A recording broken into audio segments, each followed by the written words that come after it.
Genesis chapter 3, verse 1 to 21, ano po, ating pong tignan dito, ang sabi po ng Bible, "Now the serpent was more subtle than any beast of the field which the Lord God had made. And he said unto the woman, Yea, hath God said, Ye shall not eat of every tree of the garden? And the woman said unto the serpent, We may eat of the fruit of the trees of the garden, but of the fruit of the tree which is in the midst of the garden, God had said, Ye shall not eat of it, neither shall ye touch it, lest ye die. And the serpent said unto the woman, Ye shall not surely die. For God doth know that in the day ye eat thereof, then your eyes shall be opened, and ye shall be as gods, knowing good and evil. And when the woman saw that the tree was good for food, and that it was pleasant to the eyes, and tree to be desired to make one wise, she took of the fruit thereof, and did eat, and gave also unto her husband with her, and he did eat. And the eyes of them both were opened, and they knew that they were naked, and they sewed fig trees or fig leaves together and made themselves aprons. And they heard the voice of the Lord God walking in the garden in the cool of the day, and Adam and his wife hid themselves from the presence of the Lord God amongst the trees of the garden. And the Lord God called Adam and said unto him, Where art thou? And he said, I heard thy voice in the garden, and I was afraid, because I was naked, and I hid myself. And he said, Who told thee that thou wast naked? Hast thou eaten of the tree whereof I commanded thee that thou shouldest not eat? And the man said, The woman whom thou gavest to be with me, she gave me of the tree, and I did eat. And the Lord God said unto the woman, What is this that thou hast done? And the woman said, The serpent beguiled me, and I did eat. And the Lord God said unto the serpent, Because thou hast done this, thou art cursed above all cattle and all every beast of the field. Upon thy belly shalt thou go, and thus shalt thou eat of thy days of thy life. And I will put enmity between thee and the woman, and between thy seed and her seed. It shall bruise thy head, and thou shalt bruise his heel. Unto the woman he said, I will greatly multiply thy sorrow and thy conception. In sorrow thou shalt bring forth children, and thy desire shall be to thy husband, and he shall rule over thee. And unto Adam he said, Because thou hast hearkened unto the voice of thy wife, and hast eaten of the tree, of which I commanded thee, saying, Thou shalt not eat of it, cursed is the ground of thy sake. In sorrow shalt thou eat of it all the days of thy life. Thorns also and thistles shall it bring forth to thee, and thou shalt eat the herb of the field. In the sweat of thy face shalt thou eat bread, till thou return unto the ground, for out of it wast thou taken, for dust thou art, and unto dust shalt thou return. At ang sabi pa po dito sa ating pong binabasa, and Adam called his wife, named Eve, because she was the mother of all living. And last verse, and dito po natin titingnan mamaya ang ating pong mga pag-aaralan, amen? Sabi po niya dito, Unto Adam also and to his wife did the Lord God make coats of skin and clothe them. Take note of this word, coats of skins and clothe them. Tayo po'y manalangin. Dakilat magpalang Diyos, salamat po sa gabing ito na niloob mo muli na ang inyo pong lingkod na magamit ngayong gabi. Alam ko, Lord, na nandiyan ka, na nandito ka sa aming presensya sa oras na ito, at alam namin, Panginoon, sa live streaming na ito na gagamitin mo, Panginoon, para maihayag ang dapat maihayag, ang katotohanan ang siyang mangibabaw at ikaw ang siyang malulhati sa aming kalagitnaan. Kaya nga po, Panginoon, humihingi po kami ng paglilinis ng iyong banal na dugo na nawa, Panginoon, ay ang inyong lingkod ay maitago mo sa iyong harapan at ikaw lamang ang siyang makita. At anuman, Panginoon, ang nakikita mong karumian ay pakalinisin mo nga po ako ng iyong banal na dugo. Salamat, Panginoon, at mayroong ka ibinuhos na dugo para kami po'y hugasan at bigyan ng pag-asa ng buhay na walang hanggan.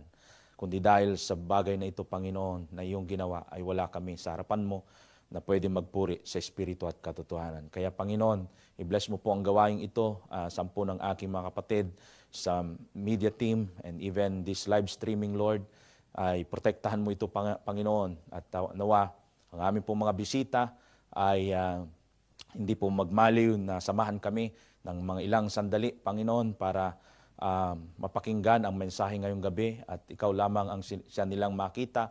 At umaasa ako, Panginoon, sa katapusan ng pag-aaral na ito ay matutunan ng bawat isa.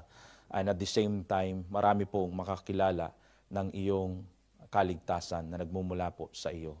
Tulungan mo po ako na ihayag ang iyong salita ngayong gabi na may lakas ng loob at salamat, Panginoon, sa isang pribilehiyo muli na pinagkatiwala mo po sa akin. Salamat sa iglesyang ito na papatuloy sa kabila, Panginoon, ng maraming mga pagsubok ay nandito na ginagamit mo ang gawain na ito. Lord, thank you for 4 years na meron pong ganitong online Bible studies and marami pong mga naging pagpapala itong online Bible studies na ito, Panginoon. It reaches out to many places and doon po, Panginoon, ay may mga gawain kami o nilob mo na gawain, Panginoon, sa mga lugar ng Malta, sa Rome, and even sa Norway, and even sa Switzerland. And looking forward, Panginoon, na patuloy mo pa kaming gamitin sa lugar ng Europa, ang iglesyang ito na mamayagpag ang iyong pangalan at tanggapin kanila sa mga iba't ibang lugar na ito, Panginoon, bilang Diyos tagapagligtas nila. Muli, Panginoon, sa iyong ngalan, amin pong pinagkakatiwala lahat ng ito. In Jesus' name we pray. Amen and amen. And as we study the Word of God, when we speak about blood, if this comes to your mind, what does it reminds us? Ano po yung nagbibigay po sa atin ng alaala kapag pinag-uusapan po ang dugo? Ano ho? When talking about something that pertains to blood, how do we react? Ano yung reaction mo? Ano? Is there a significance in your lives? Or are we afraid of blood? How do we treat if someone is bleeding and a little of blood coming out of the wound? Alam nyo, sa lahat po ng pagkakataon, sa mga panahon na tayo lumalaki at nagbinata, nagdalaga, hanggang sa maabot natin yung edad na ganito. Marami pong tayong mga pinagdaan ng mga experiences. And I remember mga panahon na kakulitan ko, talagang dumating po sa punto na maakyat tayo ng mga puno hanggang sa mahulog tayo. And then, yung isang pagkakataon na yon ay nahulog tayo at nakaranas tayo ng makita ang mga dugo dahil sa sugat. And not only that, pag naglalaro tayo, nadadapa tayo, nasusugatan tayo, and I remember the worst thing na nangyari po sa akin, nakita ko talagang dugo, ay meron kaming mga laruan, may mga kapitbahay po, na doon ay sila ay naglalaro, kinuha yung aking laruan, pinuntahan ko, and to cut it short, ay merong kumukuha ng bunga ng puno, at tinulog yung panungkit. Tumagos po sa ulo ko. Butit hindi ko pa talaga time. Amen. At pwede ko pang ibahagi po yung experience na ito. And tumulo po ang dugo sa mukha ko. Hindi ko alam na dugo, kala ko pawis, pero dugo na pala yun. But praise God, at nalagpasan natin yon. And come to think of it, ay ganun po. Hindi natin alam ang bukas. At pag dumating po yung araw na yon, ay talagang dapat alam natin kung saan tayo papupunta. Amen. As we continue on, watching some war movies, like as we all know, part of our history, and every nation's history, they have their own war story. Tama po ba? Sa Pilipinas na lang, in our country alone, our forefathers experienced many wars. At sa mga labanan na yon, sa mga digmaan na yon, ay dumanak ang dugo. Amen? Dumanak ang dugo. Since this year, sa mga panahon ng okupasyon ng mga Kastila at doon makikita po natin hanggang sa panahon ng World War I, World War II, ano yung naiisip po natin? Talagang ang mundo noon ay in chaos, at doon makikita mo na walang kapayapaan, walang makikita ka na tranquility, sabi nga ng mga Italiano, But how many innocent blood have tasted death? Ilang kaya mga inosenteng mga mamamayan ang nakaranas ng kamatayan na kung saan dumanak ang kanilang mga dugo. Amen? It dripped their blood to its last drop and shed on the streets, every highways and every hedges, in every places. Sa Pilipinas na lang, sabi nga natin, noong World War II, ilang kaya, ang dugong dumanak sa mga daan. Yung World War I na yan, yung mga pinatay na mga Hudyo, ng mga primerang klase na nasyon katulad ng Germany that time. Now, again mga kapatid, every nation has its own taste of death, and blood hath dripped of every corner and every place you could ever imagine. Tama po ba? Amen? And in the Bible alone, amen? Kung babalikan po natin, at ito naman po ang ating talagang paksa ngayong gabi, sa Biblia, in the Bible alone, how many have died and shed their blood, either defending oneself, a family, a nation, or a country, or simply by disobedience, blood was shed. Amen?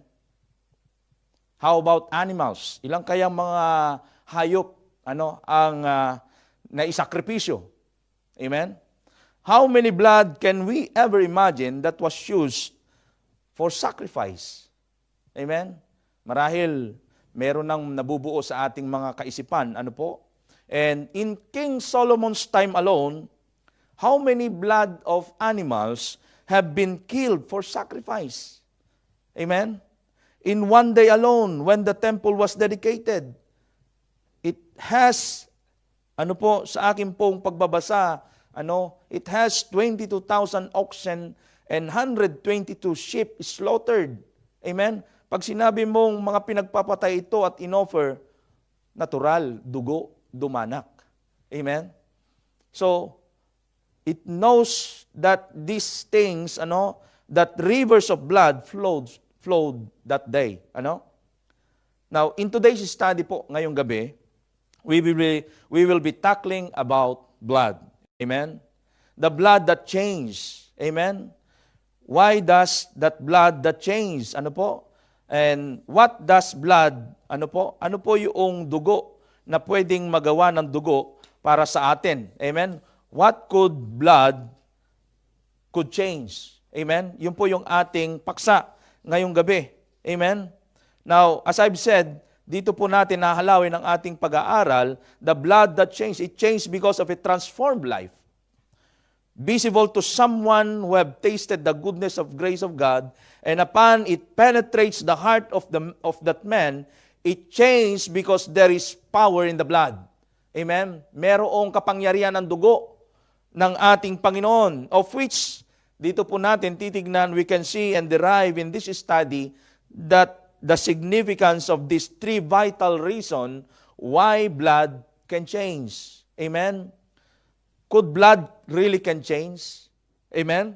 And our first point ngayong gabi, our first point is that the blood that could change the heart of God. Amen? The blood that could change the heart of God.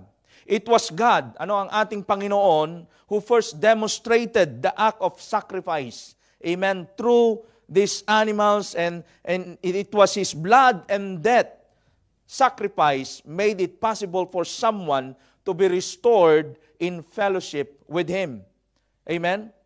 And as early as in the Old Testament pa lang po, when Adam sinned before God, blood sacrifice was already introduced. Amen? Tandaan po natin, sabi natin doon sa ating text kanina, sa Genesis chapter 3 verse 21, unto Adam also and to his wife did the Lord God make coats of skin and clothe them. And what does this signifies? Ano po? Sabi niya dyan, and God make coats of skin. Ano po? And this is a typology of the Lord Jesus Christ. Amen? And at the same time, dito po, makikita po natin, God made a remedy. Amen? Ano yung remedy na yon? Habang pag-aaralan po natin mamaya ang salita ng Panginoon at ang paksa po natin, malalaman natin bakit ganun na lamang ang ginawa ng Panginoon Kristo o ang ating Panginoon para i-demonstrate niya yung pagmamahal sa atin. And at the same time, dun sa panahon ni Adan at saka ni Eva. Amen?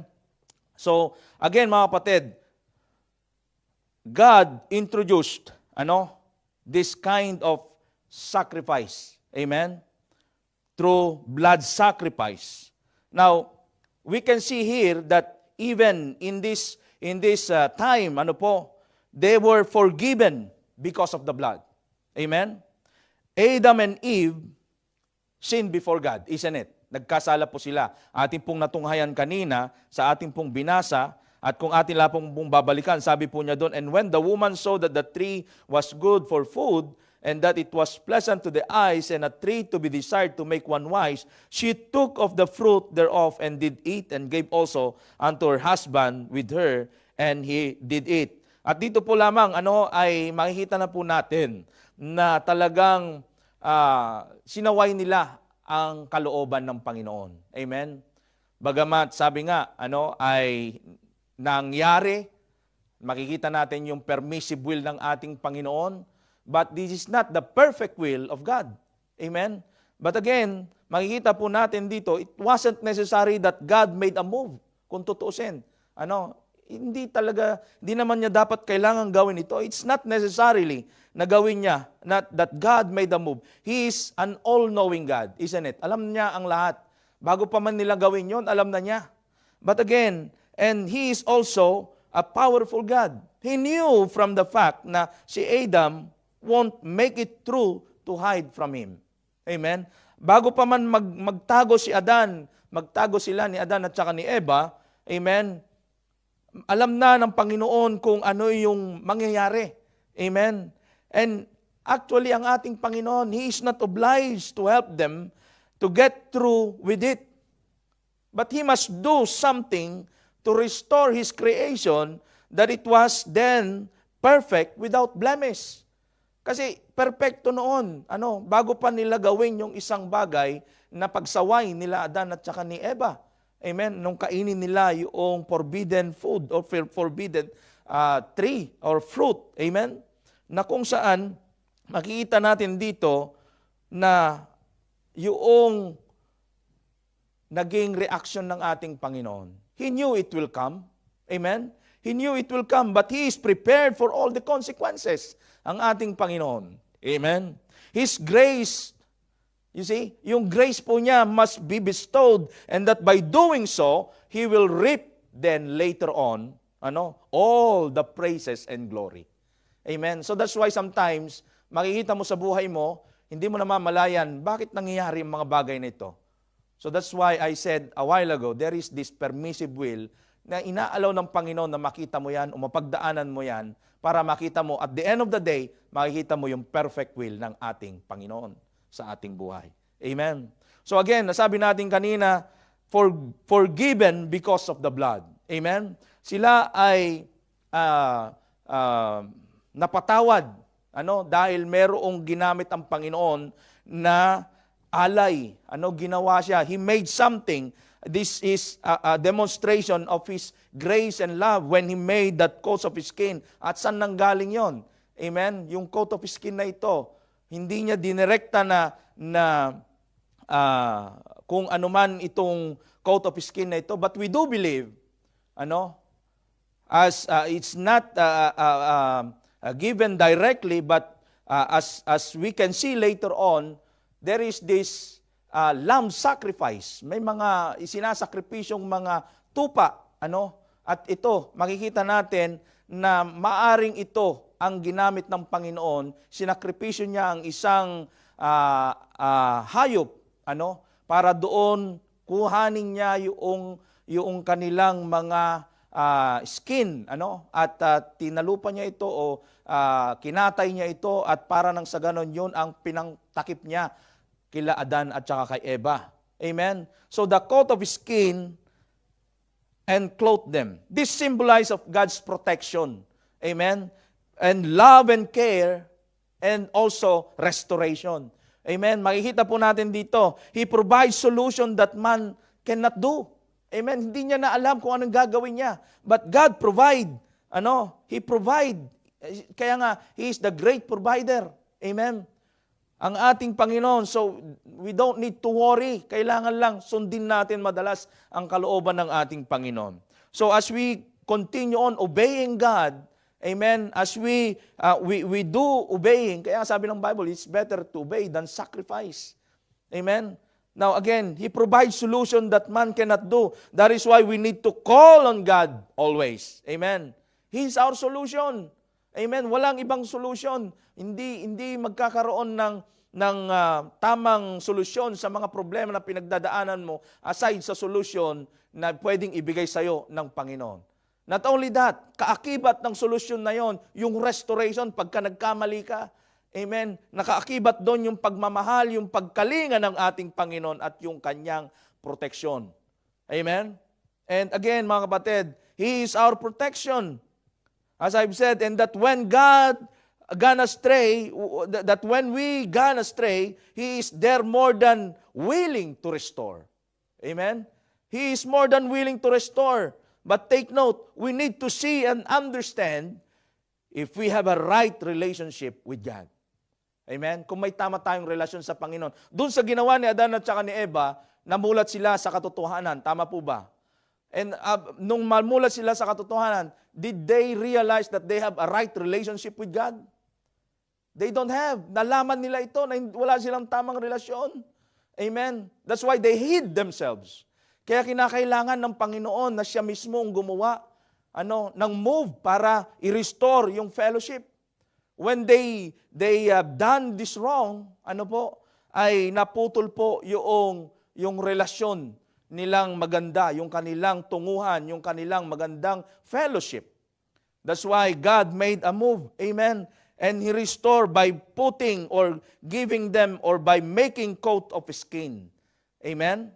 So again, mga kapatid, there can be no restoration process without right relationship with God. Amen? So we need to belong to His fold, and on the way to do that is to humble ourselves and get right with God. Amen?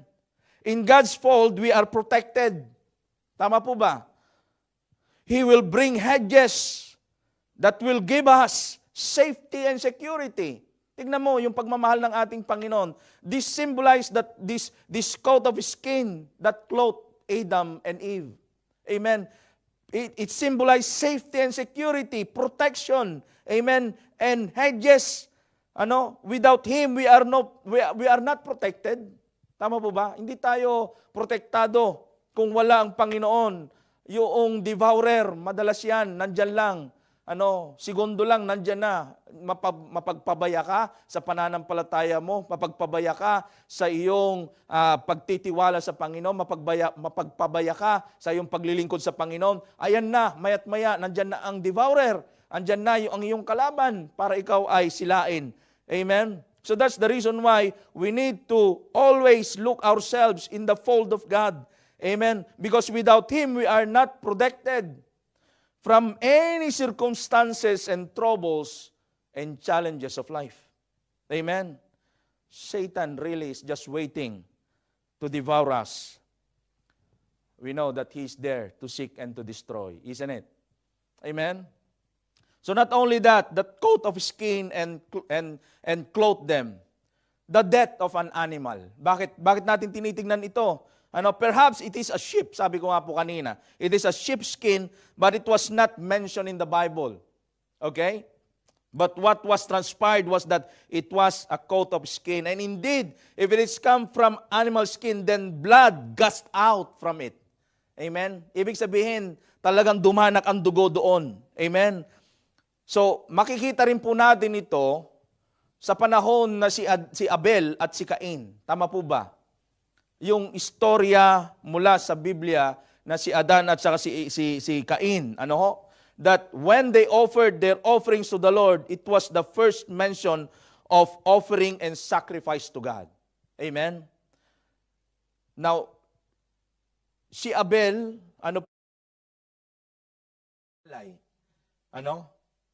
yung firstling. He brought the firstling of his flock and God accepted his offering.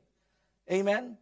Dito po natin makikita, sabi nga po niya dito sa Genesis chapter 4 verse 3 and 4, and in process of time it came to pass that Cain brought of the fruit of the ground an offering unto the Lord.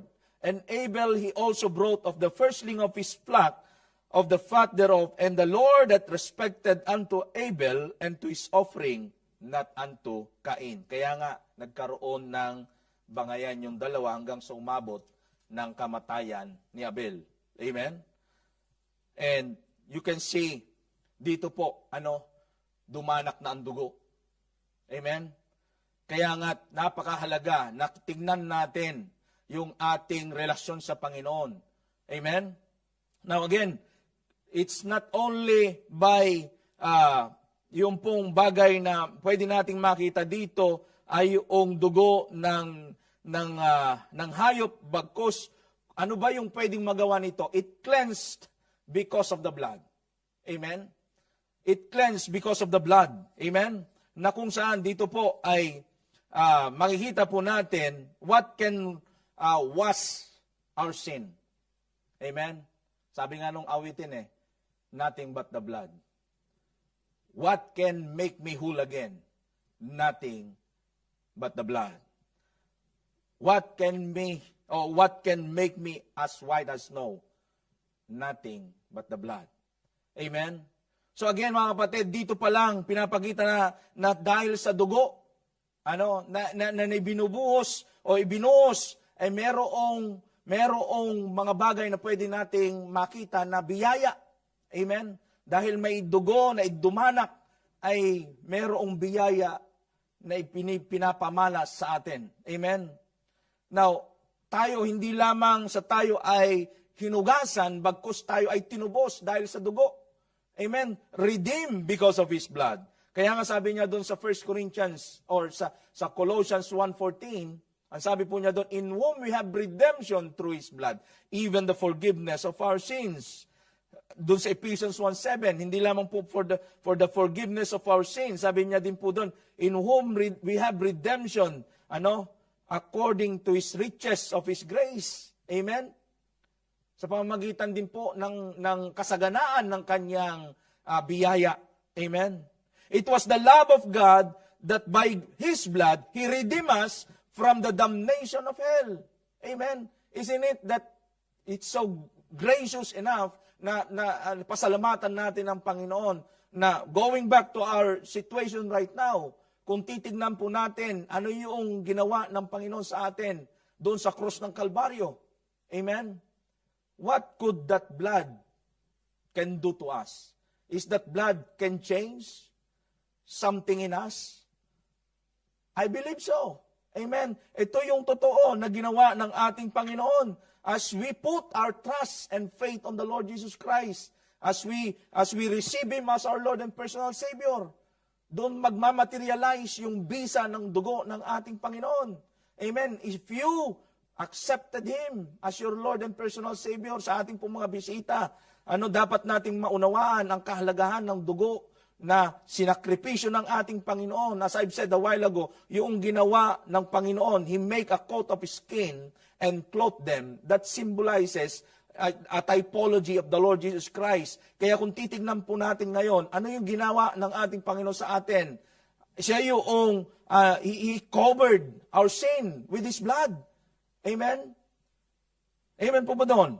Now again, mga kapatid, this then, that the grace of God manifested as His own blood shed for everyone, that whosoever believeth in Him should not perish. Hindi ka na mapapahamak, kapatid, kaibigan, aming pong mga bisita, and that all should come to repentance. Amen? Kailangan lamang po nating magsisi. Hindi katulad nung ginawa po ni Adan at saka ni Eva, nagsisihan na nagsisihan. Kasi si ganito, kasi yung serpent, yung babae na binigay mo sa akin. Yung babae naman, si Eve naman, sabi niya, kasi yung ahas, dinisib niya ako. Ganun ba tayo? Kailangan na lang nating i-humble yung ating sarili, magpakumbaba tayo at tanggapin na tayo ay may kasalanan, tayo ay mali. Humingi tayo ng tawad at magsisi sa ating mga kasalanan at panampalatayanan natin ang ating Panginoon. Amen? So again, mga kapatid, remembering the life of Cain and Abel, we can have some principles today. Amen? God rejected the natural man or natural achievements and all of his attainment cannot and can never equate God's blessing and forgiveness. It is only through and by the blood we can get back from a sweet fellowship with God. Amen? It cost the death of his dear son or dear beloved son who died on the cross of Calvary that we can and have redemption and forgiveness and be cleansed by our filthiness in the sight of God. Hindi yung ginagawa po natin, hindi yung mga narating natin, ano yung na-achieve natin, ano yung meron tayo. Amen? Ano yung pwede nating i-offer sa Kanya ng mga bagay-bagay. Hindi po yun. Kundi yung ginawa mismo. Dahil hindi natin kayang sapatan o pantayan yung ginawa ng Panginoon Kristo. Amen? Sapagkat siya lamang ang banal, siya lamang ang malinis. At yung kalinisan lamang niya ang pwedeng tignan ng Ama para tayo ay manumbalik yung ating tamang pakikitungo sa Kanya. Yung fellowship na yon. Amen? Now again, man cannot and will never have a chance to find favor before God. For even when he tried, he will fail. Why? Bakit? Bakit siya ma-fail? It is because of the old nature. Amen? We have in the first place, and it was embedded in the veins sa ating mga ugat, amen, of every individual because of that sin committed by Adam. Tingnan nyo, ang laki ng epekto nung nangyaring yon. Amen? The required blood that is pure and without blemish is accomplished only by His dear and beloved Son. Kailangan yung puro, yun yung ginawa niya kasi. Ng ating Panginoon. When He make coat of His skin and clothe them, I believe yung kanyang pinakita po dito, in light with the Scripture, ay hindi niya gagawin ito na isang bagay na gagawin lamang niya na hindi niya pinakita na ito ay malinis. Amen? Now again, He alone and no one is worthy of this juncture. Amen? It was His own blood that purifies all uncleanness that can sin or that can be seen in man. Amen? When sin is identified, we are not to hide and cover it, katulad po ng ginawa nila, but rather confront it and ask God's forgiveness and humble ourselves so that the verdict of grace and mercy will pour and rest upon us. Amen? Yun po yung gustong mangyari ng ating Panginoon. Amen? So that the blood that could change the heart of God. Amen? Para mabago yung puso ng ating Panginoon. Maantig yung puso ng ating Panginoon. Amen? And that is our first point. The blood that could change the heart of God. If we could just humble ourselves and ask God's forgiveness. Amen? And our second point, the blood that could change the fellowship of men. The blood that could change the fellowship of men with God. Amen? It was the blood of Christ that made us near to God. Isn't it? Amen? Ang sabi po niya doon sa ating pong text, dito po sa Hebrews chapter 10, verse 14 to 20, ang sabi po niya doon, for by one offering, He hath perfected forever them that are sanctified. Amen? Perfected na. Hindi pa man yung mga iniisip ng karamihan, pero sa ngayon, pwede mong masabi na ikaw ay perfecto na. sa harapan ng Diyos Ama. Ikaw ay pinabanal na ang iyong kaluluwa. And take note, ang kaluluwa mo ang pinabanal, kapatid. Amen? Hindi ang iyong laman. Ang laman mo patuloy na makakagawa ng kasalanan. And that's the reason why patuloy na ipinapangaral ang salita ng Panginoon for us to be sanctified. Amen? Kaya sabi niya, no, that the man of God may be perfect, thoroughly furnished unto all good works. Amen? Bakit sinabi yon? Kay Timothy. Amen? Sapagkat sa buhay na ito, habang tayo ay manlalakbay sa mundong ito at ginagamit pa ng Panginoon para marating natin, mabahaginan natin yung pinakahuling hintil na makakapakinig ng salita ng Panginoon, kailangan nating mamuhay ng may kabanalan. Amen? So ito yung sinasabi niya po dito.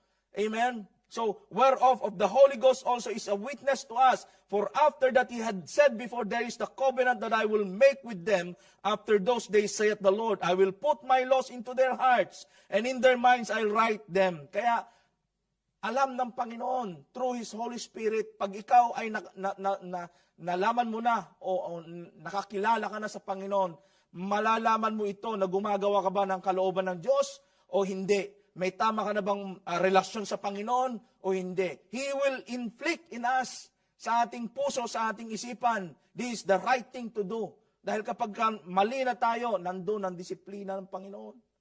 Amen? So that's why this speaks of those who have tasted the gift of forgiveness. They will remember and will continue. Amen? To what? To glorify God. Amen? Yun yung tama. And their sins, sabi niya rito, and their sins and their iniquities will what? Will I remember no more. Isipin mo yun, I will remember no more. Sabi po niya. Now, where remissions of this is, there is no more offering for sin. Having therefore, brethren, boldness to enter to the holiest of the blood of Jesus, and by new and living way which He hath consecrated for us through the veil, that is to say, His flesh. Pwede na tayong makadirekta sa Panginoon. Amen? It changed the fellowship, our fellowship with God.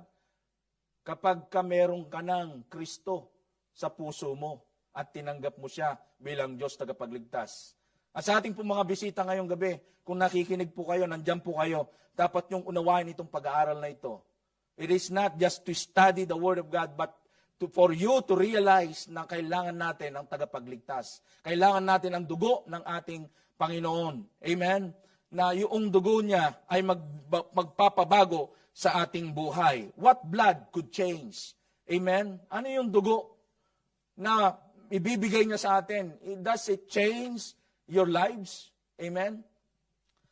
Now again, mga kapatid, as we come to the throne of grace, it is no more in use of the priests to offer sacrifices. Hindi na kailangan natin ng mga pare. Because when Jesus died on the cross, the veil of the temple was rent in twain. Amen? Rent in twain. This signifies we can directly come to the throne of grace openly, even to the weakest and most unworthy child of God. Amen? We come into the presence of God not to the basis of our own merit. Take note, hindi dahil sa ating kabutihan o sa ating mga na-achieve o sa ating mga na-attain sa buhay. But on the basis, take note, on the basis of Christ's blood. Amen? Of Christ's blood. And this implies, pag tinignan po natin dito, we have peace with God. Amen? Peace that a man of God can achieve. Amen? Peace that the world can never give. Amen? Peace that a saved person can enjoy and believe His presence ng ating Panginoon. In Philippians 4:7 it says, and the peace of God which passeth all understanding shall keep your heart and mind through Jesus Christ. Amen? Kaya tingnan po natin, kapag tama po ang ating pagkakilala at pagtanggap sa Panginoon, sa pamagitan ng ating Panginoon Kristo, sa pamagitan ng kanyang dugo, ang pagkilala natin sa Kanya, And at the same time, hindi lang tama yung ating pagkilala, pagtanggap, bagkus, yung ating pong pagkilala sa kanyang ginawa doon sa cross ng Kalbaryo, kilalanin natin yung kanyang dugo. Dahil sa kanyang dugo, tayo ay naligtas. Amen? We have peace with God. And not only that, we have joy in serving God. Amen? We have joy in serving God. Hindi lamang magkaroon tayo ng kapayapaan, at the same time, naglilingkod tayo ng may kagalakan. Amen? Why do we have that joy? This is because we are being reconciled with God. Tama ba? Tayo ay pinagkasundo. Sa panong paraan? Doon sa ginawa ng Panginoon Kristo. Doon sa kanyang pag-aalay ng kanyang dugo. Amen? Noong si Adan at saka si Eva nagkasala, yung ginawa ng Panginoon na pagtakip sa kanila, amen? Yung pagtakip na yon, it symbolizes yung pagmamahal ng Diyos, sabi natin kanina. Amen? Yung restoration. But in our time, nung mamatay ang Panginoon Kristo, He's the one who covered our sin. Amen? His blood covers the multitudes of sin. Amen? Kasalanan mo, kasalanan ko, kasama doon sa linukuban ng dugo ng ating Panginoong Jesucristo. Amen? So that's why, masasabi ko sa aking sarili, ako'y may kagalakan maglingkod. Why? Because I have the right relationship with God, not to brag myself, but what the Bible says. Amen? We have been reconciled with God. Bakit? Minsan tayo naging kaaway ng Panginoon. Amen? And as you can see in Romans chapter 5, verse 10 and 11, sabi niya doon, For if we were enemies, we were reconciled to God by that what? The death of His Son. Much more being reconciled, you see there? Reconciled, we shall be saved from His life. Amen? And not only so, but we also, sabi niya dyan, we also what? Joy in God through our Lord and Savior Jesus Christ, by whom we have now received what? The atonement. Ano ba yung atonement, kapatid? It comes from the Greek word or Hebrew word, kapar, to cover sins. So yung pala yun. So when, in that day na ang Panginoon, He clothed Adam and Eve, ganun din. It is called kapar, to cover sins. Kasi ayaw yung tignan yung kasalanan, yung nakedness ni Adan at saka ni Eva. Na nung sila ay namulat na sa katotohanan na alam na nila na sila ay hubot-hubad. Amen? Kaya ang ginawa ng Panginoon, kinuberan niya sila. Ganon din sa atin, ayaw ng Panginoon. Sa panahon natin ngayon, nakikita niya yung ating kasalanan. That's the reason why He need to cover us with His own blood. Amen. He outpour His love. He outpour His blood. He shed His blood on the cross of Calvary para magkaroon po tayo nito. Yung atonement ng ating Panginoon. So now, you know what blood could change. Amen po ba doon? But in the New Testament, sabi natin dito, it was Christ's death who take away our sins. Not just to cover, but completely abolish it. Amen? Sabi nga po niya doon sa John 1:29, the next day John seeth Jesus coming unto him and said, Behold the Lamb of God, what? Who taketh away the sins of the world. As I've said a while ago, kung yung pala ang Panginoon, ipinakita po doon sa ating binasa sa Genesis chapter 3 verse 21 that it is the typology of the Lord Jesus Christ. He became the remedy. Titingnan natin dito na maaari na yung ginamit talaga ng Panginoon doon sa panahon na yon. It is a lamb. Amen? Because a lamb is a typology of the Lord Jesus Christ. Amen? Kasi maamo, talagang ino-offer niya yung kanyang sarili. Sumasunurin. Ang Panginoon, ganun din. Ang Panginoong Jesucristo. Amen? Kaya nga, sabi ko nga kanina, I wonder what kind of coat of skin that God gave to Adam and Eve that day. If this is the passage, God says, "Behold, the Lamb of God who takes away the sins of the world." It seems that it was a lamb also. Amen. That has been sacrificed just to cater the covering of the body of Adam and Eve. Now tell me, if you don't have that joy, makita mo itong ginawa ng ating Panginoon sa ating buhay, will you not rejoice when you have that blessed hope? That salvation comes from the Lamb of God. Amen. Will you not rejoice? Amen. When you see that kind of promise of God, that blessed hope. Amen. Tell me if that is not a joy in our hearts that having been reconciled with God. Tell me if it is not an inner joy which penetrates our spirit and calmness is felt because of the understanding we are with Christ forever. Tell me. Oh, come on.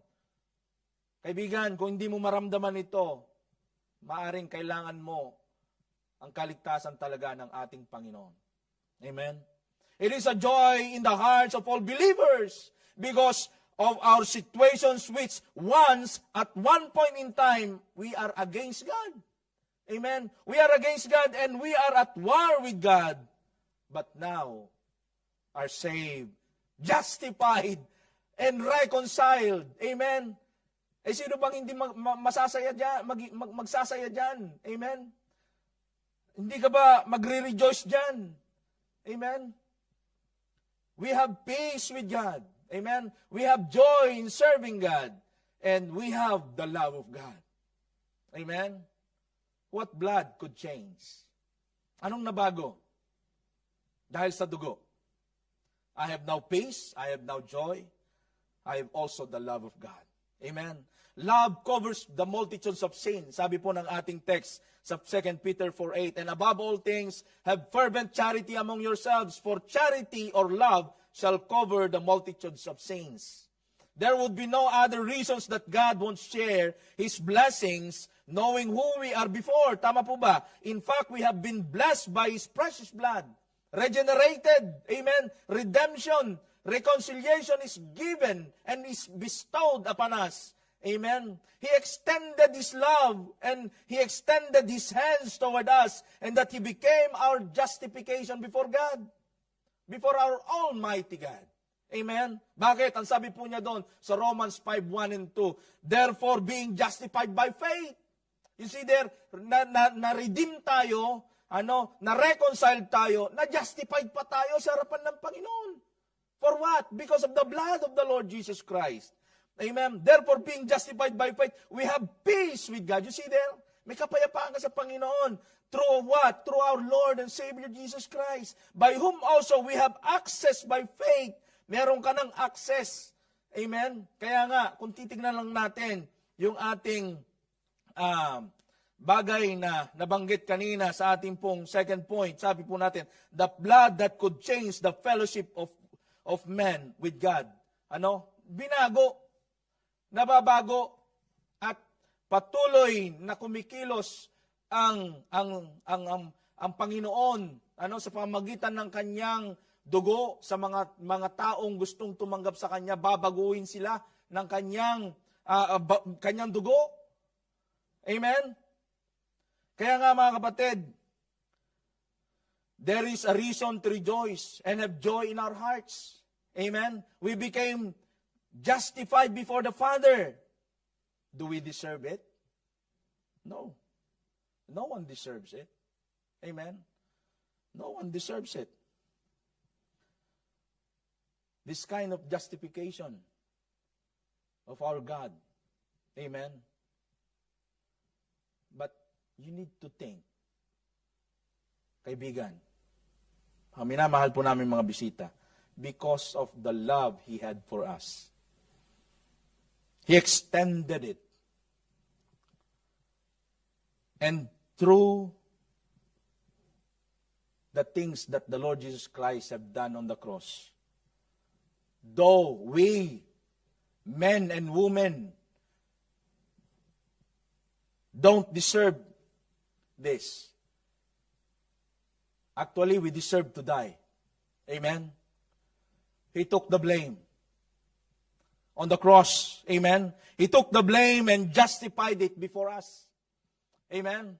Kaya nga, for what? Because of the faith we have in Jesus Christ. That is why when we put our faith in Jesus, immediately He took the blame and justified us in the Father.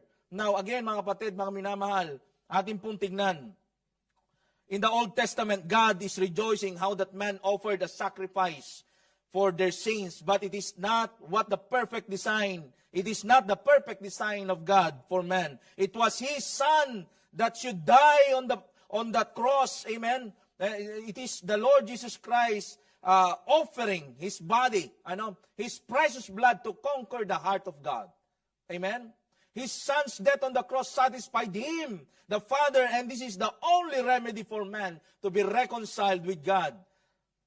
Blood sacrifice in the Old Testament was only a picture, sabi natin kanina, a typology of what the Lord would do later, in the persons of our Lord and Savior Jesus Christ. This typology makes man survive throughout this journey. Amen? Reaching the promised land. And not only so, even when they've settled already, noong panahon na yon, makikita po natin, they traveled along the way. God made a remedy for man to be justified before God. Ang dami nilang mga ginawang kasalanan, kaya nga napawindang-windang sila sa wilderness. How many sacrifices they have done? How many blood have been shed on the altars? Amen? But one thing is sure, alam natin, yung sacrifice ng ating Panginoon is enough for us para makita natin, marating natin yung pangako ng Panginoon. For them to reach that land of promise, but for us to reach heaven because of the blood of the Lord Jesus Christ. Amen. Now, our third point, the blood that could change the conditions of man before God. Mababago yung kondisyon mo, kaibigan, ngayong gabi, kung makikita mo lamang ang pag-ibig ng ating Panginoon. The Bible says in Romans 3:25-26, ang sabi po niya doon, whom God had set forth to be a propitiation. Bakit? Mayroong propitiation na tinatawag po dito. Though, through faith in His blood, to declare His righteousness. Yung propitiation po dito ay tinatawag na to appease the wrath of God. Amen? To declare, I say at this time, sabi po niya dyan, His righteousness that He might be just, the justifier of him which believeth in Jesus. Why is then there is propitiation? Sabi natin nga, because of God's wrath, merong puot ang Diyos. Kung hindi mo makikita ngayong gabi na ito sa ating pong mga bisita, at hindi mo makita ang kalooban ng Panginoon, ang puot ng Diyos, ipapataw niya sa iyo. At saan makapupunta? Doon sa impyerno. Sinong may gustong pumunta sa impyerno? No one. But all of us wanted to go to heaven, isn't it? We want to go to heaven. But if we are fighting against God. We are at war with God. Bakit meron tayong sinasabing ganito? Because of the sin that is in us. It is as if ito yung dahilan nakikipag-away tayo sa Panginoon. At yung ganong attitude natin, yung ganong ginagawa natin, we are at war with God. Amen?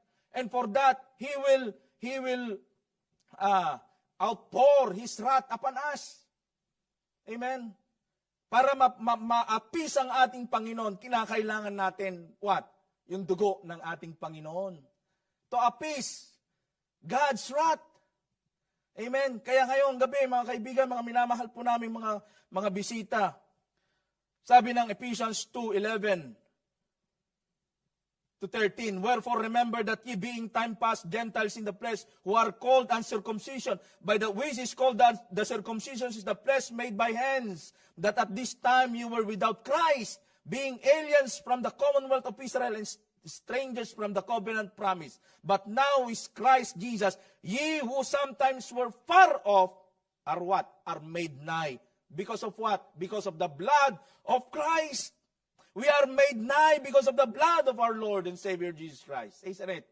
Amen. As the Bible says, And by His blood, the judgment seat of Christ is turned into a mercy seat. Makikita po natin yung mercy seat ng ating Panginoon na kung saan, in the Old Testament, the blood sacrifice is a must for forgiveness of sin. But in the New Testament, Christ's blood is a perfect sacrifice for all generation.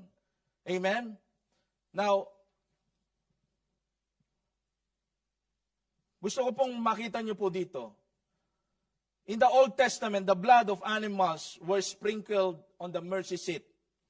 This is above the Ark of the Covenant. While in the New Testament, it is Christ Himself is our mercy seat.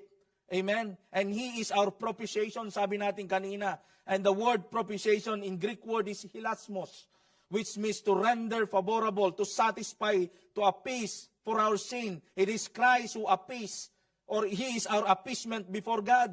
He is our completion. And He is the satisfaction of God. Amen? Now again, mga kapatid, I may be longer enough to explain a lot of things. But what blood could change? Amen? Tignan po natin ang kalooban ng ating Panginoon. There is power in the blood. Amen? Konklusyon, sabi po natin dito, we then therefore conclude that the blood of the Lord and Savior Jesus Christ can do change circumstances. Amen? And it changed lives as the blood changed the heart of God because of the sacrifice of His dear and beloved Son, Jesus Christ, on the cross of Calvary. It changed also our fellowship with God when we are already sanctified, perfected, because of Christ's sacrifice. Condition also have changed. Yung condition natin nagbago because of the applied blood of Christ that turned our access without any hindrances before God. Amen? And true enough that the blood of Christ can change. Not only could change, but really can change.